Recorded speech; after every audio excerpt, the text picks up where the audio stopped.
গোটা বিশ্বের প্রায় 95% অ্যাসেটের মালিক হচ্ছে পৃথিবীর মাত্র 5% লোক।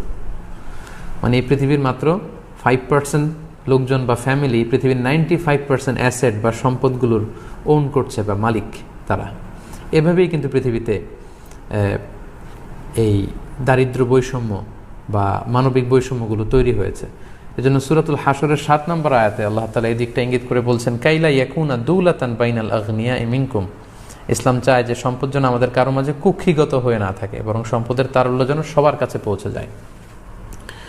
এবং আল্লাহ রাসূল সাল্লাল্লাহু আলাইহি ওয়াসাল্লামও কিন্তু ওনার পুরো জীবনব্যাপী এই দারিদ্রতার বিরুদ্ধে যুদ্ধ করে গিয়েছেন বলা যায় অনেকটা। অর্থাৎ মানুষকে স্বাবলম্বী বানানোর জন্য, দারিদ্রতা বিমোচন করবার জন্য, কর্মসংস্থানের ব্যবস্থা করে দেওয়ার জন্য বিশ্বনবী সাল্লাল্লাহু আলাইহি ওয়াসাল্লাম কিন্তু আমরণ কাজ করে গিয়েছেন।